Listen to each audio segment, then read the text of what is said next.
Good morning everybody. मैं KS Murari आप सबों का एक बार फिर से अपने YouTube channel KS Murari GS पर स्वागत करता हूं।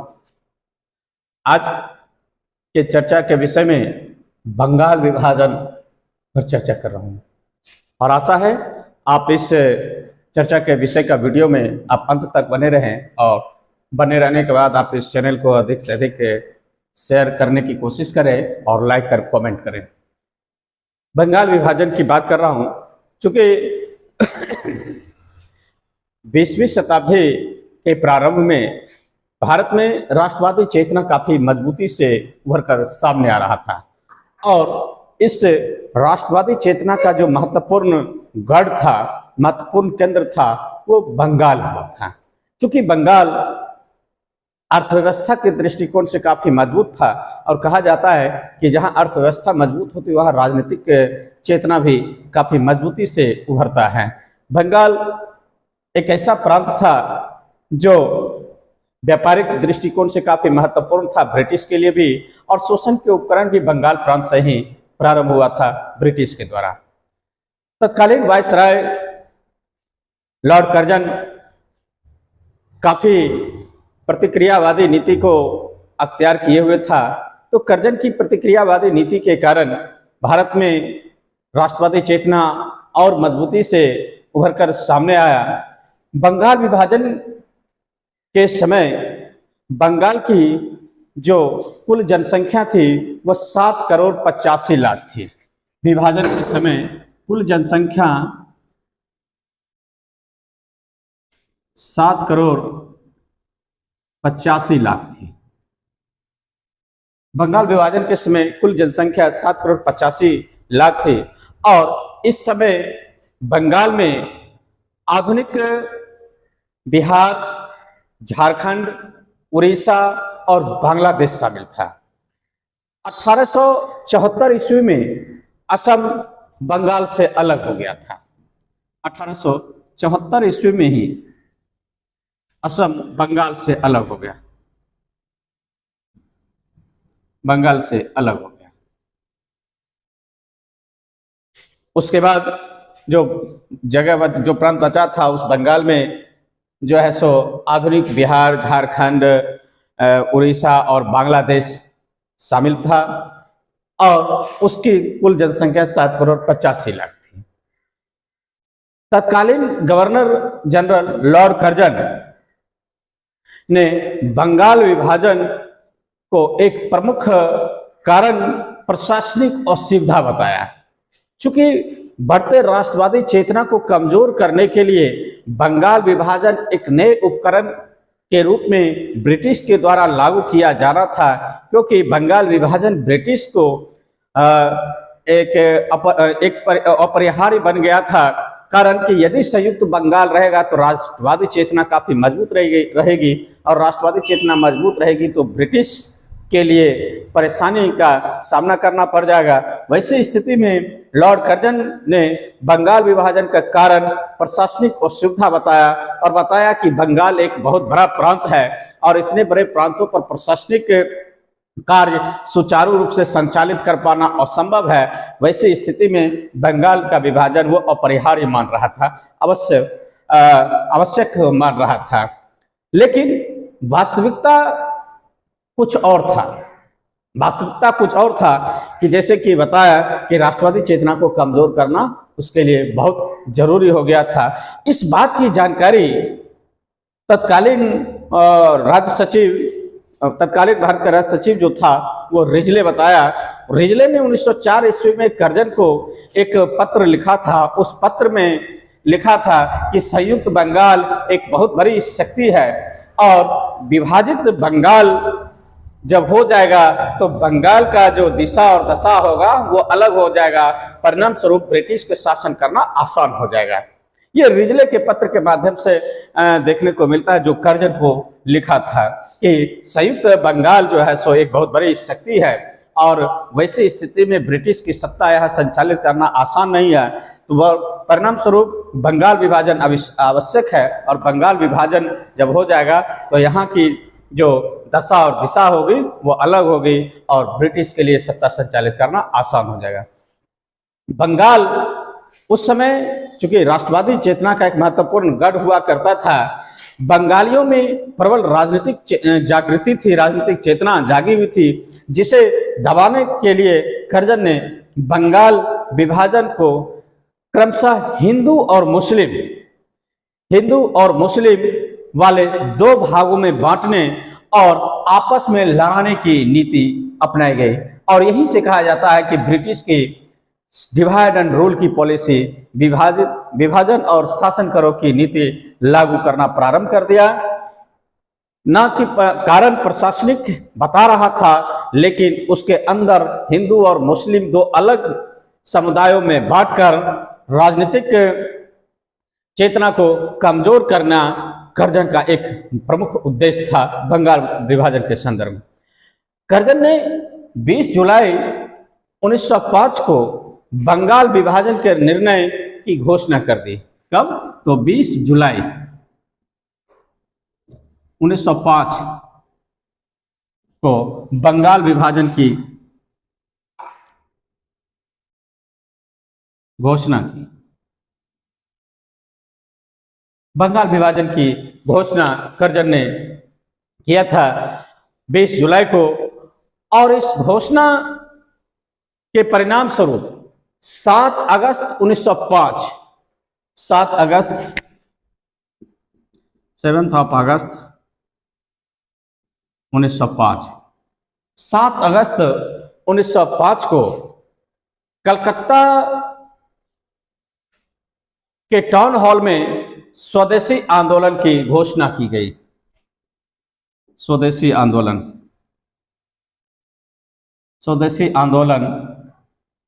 की घोषणा कलकत्ता के टाउन हॉल में आयोजित किया गया। यह राष्ट्रवादियों के द्वारा आयोजित किया गया। जब बंगाल विभाजन की घोषणा करजन ने 20 जुलाई को किया, उसी की प्रतिक्रिया में 7 अगस्त 1905 को स्वदेशी आंदोलन प्रारंभ करने की घोषणा कलकत्ता के टाउन हॉल में भारतीय राष्ट्रवादी नेताओं ने किया। 16 अक्टूबर 1905 को बंगाल विभाजन प्रभावी हो गया। 16 अगस्त 1905 ईस्वी को बंगाल विभाजन, जो 20 जुलाई को ही घोषणा कर दिया गया था कि बंगाल का विभाजन किया जाएगा, वो बंगाल विभाजन जो है ये प्रभावी हो गया, यानी एक्टिवेट हो गया। बंगाल विभाजित हो गया पूर्ण रूप से ऑफिशियली 16 अगस्त 1905 ईस्वी को। इस विभाजन के बाद पूर्वी बंगाल और पश्चिमी बंगाल दो अलग अलग प्रांत में विभाजन हो। बंगाल विभाजन जो हो गया पूर्वी बंगाल और पश्चिमी बंगाल, पूर्वी बंगाल और पश्चिमी बंगाल के रूप में दो अलग अलग प्रांत के रूप में विभाजित हो गया है।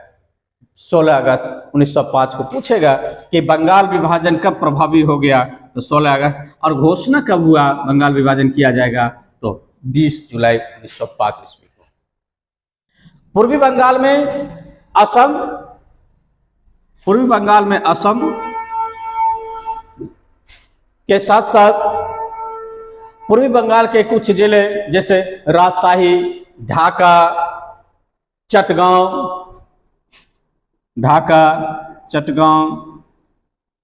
ये क्षेत्र शामिल किए गए, और इसकी जो कुल जनसंख्या थी, पूर्वी बंगाल की जो कुल जनसंख्या थी वह 3 करोड़ 10 लाख थी। इसको डिवाइड करके 3 करोड़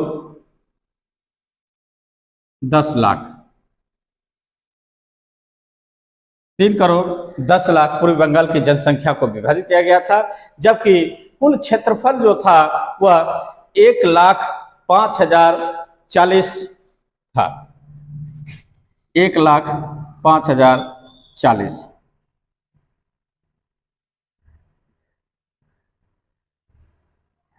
1,05,040 वर्ग मील ये कुल उसका क्षेत्रफल था। इसमें से 1,80,00,000 मुसलमान थे, लगभग 1,80,00,000 मुसलमान, 1,80,000 लगभग मुसलमान थे, 1,80,00,000 मुसलमान थे। इस प्रांत का मुख्यालय ढाका रखा गया, पूर्वी बंगाल का मुख्यालय ढाका रखा गया। ये 80 ने 20 लाख था, 1,20,00,000 मुसलमान था, और जिसमें से इसका मुख्यालय ढाका रखा गया। जबकि दूसरी ओर पश्चिम बंगाल की जब बात करते हैं तो पश्चिम बंगाल में जो बिहार, उड़ीसा और पश्चिम बंगाल का क्षेत्र था, जो आधुनिक बिहार है, इसी के उस समय इसमें झारखंड भी शामिल ही था, उड़ीसा भी था, और पश्चिम बंगाल जो आधुनिक पश्चिम बंगाल है उसका कुछ क्षेत्र शामिल था। और इसमें से इस पश्चिम बंगाल की जो कुल जनसंख्या थी वह 5,40,00,000 थे, 5,40,00,000 थी, जिसमें से 4,50,00,000 हिंदू था और 90 लाख केवल मुसलमान था। इस प्रांत का जो कुल क्षेत्रफल था वह 1,41,580 वर्ग मील तक फैला हुआ था। तो इस तरह से हिंदू और मुसलमान के रूप में दो अलग अलग प्रांतों में विभाजित किया गया बंगाल को। ये कर्जन का सांप्रदायिकता का बीज बोने का एक पहला प्रयास ब्रिटिश साम्राज्य के द्वारा किया गया। बंगाल विभाजन 16 अक्टूबर 1905 को लागू हो गया।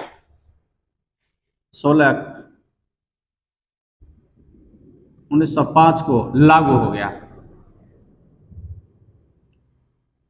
ये विभाजन का विभाजन किया गया ऑफिशियली, और एक्टिवेट ये 16 अक्टूबर 1905 को लागू हो गया बंगाल विभाजन।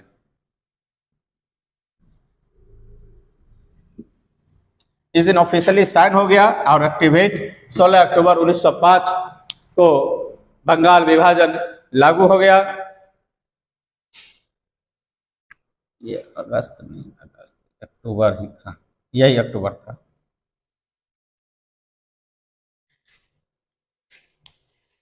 इस दिन, जिस दिन बंगाल विभाजन लागू हुआ, उस दिन जो है पूरे बंगाल में शोक का माहौल उत्पन्न हो गया। शोक दिवस के रूप में लोग मनाने लगा इस दिन को। 16 अक्टूबर 1905 को शोक दिवस के रूप में मनाया। यहाँ कोरिलेशन कर लीजिए, 16 अक्टूबर को बंगाल विभाजन किया गया, और बंगाल विभाजन जिस दिन प्रभावी हो गया उसको पूरे बंगाल में शोक की लहर फैल गया, और इस दिन को शोक दिवस के रूप में मनाया गया। रविंद्रनाथ टैगोर के सुझाव पर पूरे बंगाल में इस दिन को राखी दिवस के रूप में मनाया गया। 16 अक्टूबर को राखी दिवस के रूप में मनाया गया। राखी दिवस होता है, जैसे हिंदू धर्म में सावन के पूर्णिमा के दिन जो रक्षाबंधन या राखी दिवस मनाया जाता है कि प्रत्येक हिंदू भाई बहन जो है सो एक दूसरे को रक्षा के कसम खाता है, वैसी स्थिति में उसी तरह से प्रत्येक हिंदू मुस्लिम के हाथों में और प्रत्येक मुस्लिम हिंदू के हाथों में राखी बांधा एक दूसरे के साथ एकता बनाने का यह प्रयास था। यह एक सांकेतिक एकता को प्रदर्शित कर रहा था कि हिंदू मुस्लिम एक हैं। अगले दिन आनंद मोहन बोस और सुरेंद्रनाथ बनर्जी ने एक विशाल जनसभा का आयोजन किया, और उस विशाल जनसभा को संबोधित करते हुए कुछ ही घंटों के भीतर बंगाल विभाजन के विरोध में एक आंदोलन तैयार हुआ, और उसके लिए 50,000 रुपया इकट्ठा करके स्वदेशी आंदोलन और बहिष्कार आंदोलन पूरे देश में फैला दिया गया। सैयद हैदर खान दिल्ली में इस स्वदेशी और बहिष्कार आंदोलन का नेतृत्व किया। सैयद हैदर खान ये प्रश्न अक्सर पूछता है। दिल्ली में सैयद हैदर खान, ये दिल्ली में स्वदेशी एवं बहिष्कार आंदोलन का नेतृत्व किया। बाल गंगाधर तिलक और उनकी पत्नी केतकर ने महाराष्ट्र में स्वदेशी और बहिष्कार आंदोलन को प्रचारित प्रसारित किया। अजीत सिंह, लाला लाजपत राय, स्वामी श्रद्धानंद, जयपाल और गंगाराम जैसे राष्ट्रवादियों ने भी पंजाब में और उत्तर प्रदेश के क्षेत्रों में इस स्वदेशी और बंगाल विभाजन विरोधी आंदोलन को आगे बढ़ाया। बंगाल विभाजन के परिणाम स्वरूप ही स्वदेशी और बंगाल विभाजन विरोधी आंदोलन प्रारंभ हुआ। सुब्रमण्यम अय्यर, चिदम्बरम पिल्ले, आनंद चार्लू और एस नायक जैसे नेताओं ने मद्रास जैसे प्रांतों में भी इस स्वदेशी और बहिष्कार आंदोलन को आगे बढ़ाया। स्वदेशी आंदोलन में जागरण के लिए स्वयंसेवी संगठनों की भी भूमिका काफी महत्वपूर्ण रही और इसका सर्वाधिक महत्वपूर्ण ये बंग भंग विरोधी आंदोलन का सर्वाधिक महत्वपूर्ण संगठन था स्वदेश बांधव समिति। स्वदेश बांधव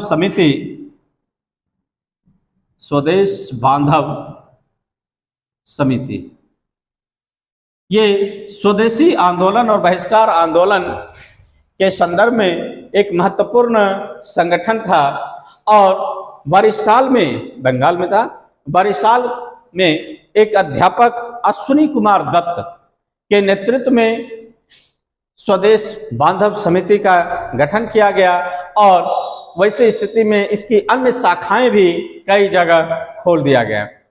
बंग भंग आंदोलन को सबसे अधिक सफलता विदेशी माल के बहिष्कार आंदोलन में मिली, यानी स्वदेशी वस्तुओं का स्वीकार करना और विदेशी वस्तुओं का बहिष्कार करना। इस संदर्भ में बंग भंग विरोधी आंदोलन काफी आगे बढ़ा।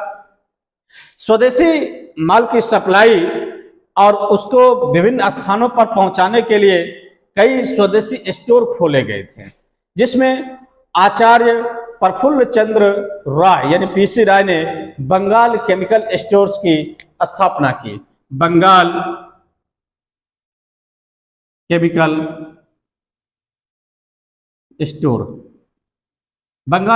स्टोर पीसी राय ने खोला, यानी प्रफुल्ल चंद्र राय ने स्वदेशी बंगाल केमिकल स्वदेशी स्टोर खोला।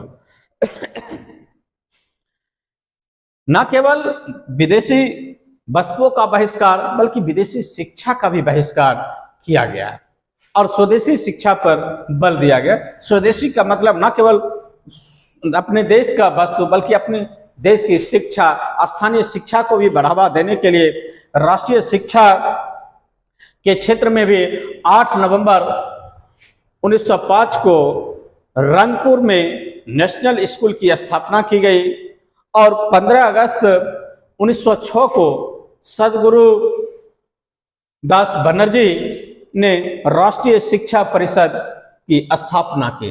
राष्ट्रीय शिक्षा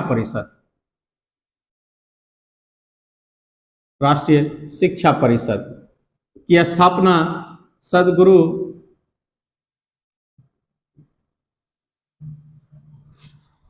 सदगुरुदास बनर्जी ने राष्ट्रीय शिक्षा परिषद की स्थापना की। टैगोर के शांति निकेतन के तर्ज पर 14 अगस्त 1906 ईस्वी को Bengal national school and college की स्थापना की गई और इस बंगाल नेशनल कॉलेज का प्रिंसिपल अरविंदो घोष को बनाया गया। टैगोर के प्रेरणा स्रोत के कारण ही अमार सोनार बांग्ला गीत वहां के लोग गाने लगे। अमार सोनार बांग्ला गीत रविंद्रनाथ टैगोर ने लिखी और ये बंगाल विभाजन विरोधी आंदोलन के दौरान ही इस गीत को गाया जाने लगा। सभी राष्ट्रवादी बच्चे बूढ़े जितने पुरुष महिला सभी अमार सोनार बांग्ला शब्द का प्रयोग करते हुए, गीत गाते हुए, गंगा स्नान करके एक दूसरे को एकता के सूत्र में बांधने का प्रयास कर रहे थे। अमार सोनार बांग्ला मतलब हमारा सबसे सुंदर बंगाल, इस तरह के गाना को गाकर वहां के राष्ट्रवादियों ने बंग भंग विरोधी आंदोलन चलाया। इस आंदोलन की एक महत्वपूर्ण विशेषता यह भी थी कि महिलाओं ने, सबसे पहले महिलाओं ने ही इस आंदोलन में काफी बढ़ चढ़कर भाग लिया। राष्ट्रवादी आंदोलन का यह पहला आंदोलन था, बंग भंग विरोधी आंदोलन, जिसमें महिलाओं ने पहली बार काफी बढ़ चढ़कर हिस्सा ली और पहली बार औरतें घर से बाहर निकली, प्रदर्शन में भाग ली और विभिन्न जगहों पर धरना एवं प्रदर्शनों में भी भाग ली। अंग्रेजों ने मुसलमानों का उपयोग सांप्रदायिकता के जहर को घोलने में किया। दूसरा पक्ष जब हम देखते हैं, एक तो स्वदेशी आंदोलन के दौरान भारत के राष्ट्रवादी चेतना को और मजबूती प्रदान किया गया। भारत के राष्ट्रवादियों के द्वारा बंग भंग विरोधी आंदोलन के दौरान एकता बंध देखने को मिलता है, चाहे वो राखी दिवस के रूप में हो या फिर अमार सोनार बांग्ला गीत गाने के संदर्भ में हो। दूसरी तरफ ब्रिटिश इस स्वदेशी आंदोलन और बंग भंग विरोधी आंदोलन को कमजोर करने के लिए नए उपकरण के रूप में मुसलमानों का उपयोग सांप्रदायिकता के जहर को घोलने में करना प्रारंभ कर दिया। इसी संदर्भ में ढाका के नवाब सलीमुल्लाह का अंग्रेजों ने उपयोग किया। सलीमुल्लाह का इस्तेमाल स्वदेशी आंदोलन के विरोधी के रूप में किया। बहिष्कार व स्वदेशी आंदोलन अपने तत्कालीन लक्ष्य की पूर्ति करने में तो असफल रहा, क्योंकि इस अवसर पर बंगाल का विभाजन समाप्त नहीं किया गया था और ऐसी स्थिति में आंदोलन का दूरस्थ लाभ तो अवश्य प्राप्त हुआ, लेकिन तात्कालिक लाभ नहीं मिला था। 1905 ईस्वी में कांग्रेस के बनारस अधिवेशन की अध्यक्षता करते हुए गोपाल कृष्ण गोखले ने भी स्वदेशी एवं बहिष्कार आंदोलन को समर्थन किया। 1906 ईस्वी में कलकत्ता के कांग्रेस अधिवेशन की अध्यक्षता करते हुए grand old man of India दादा भाई नौरोजी ने पहली बार स्वराज की मांग प्रस्तुत किया। यदि प्रश्न पूछे स्वराज की मांग राष्ट्रवादी आंदोलन के दौरान सबसे पहले किसने प्रस्तुत किया कांग्रेस के मंच से, तो 1906 ईस्वी में कलकत्ता के कांग्रेस अधिवेशन की अध्यक्षता करते हुए दादा भाई नौरोजी ने किया। वैसे स्थिति में अब थोड़ा सा इसी आंदोलन के संदर्भ में अरुंडले कमेटी की बात कर लूं। अरुंडले कमेटी 1906 ईस्वी में गठित किया गया। तत्कालीन वायसराय लॉर्ड मिंटो द्वितीय हुआ करता था और लॉर्ड मिंटो द्वितीय ने राजनीतिक सुधारों के विषय में सलाह देने के लिए अगस्त 1906 ईस्वी में अरुंडेल कमेटी का गठन किया और इस कमेटी ने विभाजित बंगाल को पुनः संयुक्त करने की आवश्यकता पर बल दिया, क्योंकि आंदोलन काफी न केवल बंगाल में रहा बल्कि बंगाल से बाहर भी निकल चुका था। अखिल भारतीय स्तर का रूप स्वदेशी आंदोलन लेने लगा था और वैसी स्थिति में भारतीय स्वदेशी आंदोलन जब चरम पर पहुंचने लगा तो स्वाभाविक है कि ब्रिटिश की वस्तु को आयात कम हो गया, डिमांड कम हो गई और वैसी स्थिति में पुनः बंगाल को एक संयुक्त करने की आवश्यकता पर बल दिया। इसी के परिणाम स्वरूप ब्रिटिश सरकार ने व्यवस्था पूर्वक बंगाल विभाजन को 1911 ईस्वी में रद्द कर दिया। 1911 ईस्वी में बंगाल विभाजन रद्द कर दिया गया। बंगाल विभाजन 1911 ईस्वी में रद्द। कब बंगाल विभाजन कब हुआ? तो 16 अक्टूबर 1905 को एक्टिवेट हो गया और फिर 1911 ईस्वी में ये रद्द हो गया। तो इस प्रकार से आज के इस बंगाल विभाजन के चर्चा के विषय में हम आप लोगों के साथ बारीकी से चर्चा करने की कोशिश किए। जो देखें कि 20 जुलाई 1905 को बंगाल विभाजन की घोषणा लॉर्ड कर्जन ने किया, उसी की प्रतिक्रिया में 7 अगस्त 1905 ईस्वी को स्वदेशी आंदोलन की घोषणा कलकत्ता के टाउन हॉल में राष्ट्रवादियों ने किया और 16 अक्टूबर 1905 ईस्वी को बंगाल विभाजन प्रभावी हुआ और जिस दिन प्रभावी हुआ उसी दिन जो है सो पूरे बंगाल में शोक की लहर फैल गई और उसी कारण वहाँ के लोग उस दिन को शोक दिवस के रूप में मनाया और रविंद्रनाथ टैगोर के सुझाव पर सभी लोगों ने राखी दिवस मनाया। रक्षाबंधन के रूप में एक दूसरे की रक्षा करने की कसम खाया, हिंदू मुस्लिम को, मुस्लिम हिंदू को हाथों की कलाइयों पर जो है सो राखी बांधता था। तो इस तरह से बंगाल विभाजन ब्रिटिश का विभाजन और राज करो की नीति था और यह न केवल उसको प्रशासनिक असुविधा था बल्कि पर्दा के पीछे राष्ट्रवादी चेतना जो मजबूत होते जा रहा था बंगाल में, उस राष्ट्रवादी चेतना को कमजोर करने का एक नया और महत्वपूर्ण उपकरण स्थापित करने की कोशिश किया और उस उपकरण के रूप में अंग्रेजों ने मुसलमानों को सांप्रदायिकता का एक टूल्स के रूप में उपयोग करने में सफल भी हुआ। और इसी के परिणाम स्वरूप जब बंगाल विभाजन होने के बाद फिर आप देखते हैं 1906 ईस्वी में सलीमुल्लाह खान के नेतृत्व में जो है सो ढाका के जो नवाब थे वो मुस्लिम लीग यानी राष्ट्रवादी चेतना जो मजबूत एकता थे हिंदू और मुसलमान में विभाजित करते हुए एक नई पार्टी मुस्लिम लीग का गठन कर दिया गया और मुस्लिम लीग को चॉकलेट टॉफी देते हुए मिंटो ने उसे खुश रखा और मुस्लिम लीग की डिमांड पर ही 1909 ईस्वी में मार्ले मिंटो सुधार अधिनियम के तहत मुसलमानों के लिए पृथक निर्वाचन क्षेत्र दे दिया गया, जो बढ़ते हुए राष्ट्रवाद को एक कमजोर कर दिया गया। राष्ट्रवादी चेतना विभाजित हो गए हिंदू और मुस्लिम के रूप में।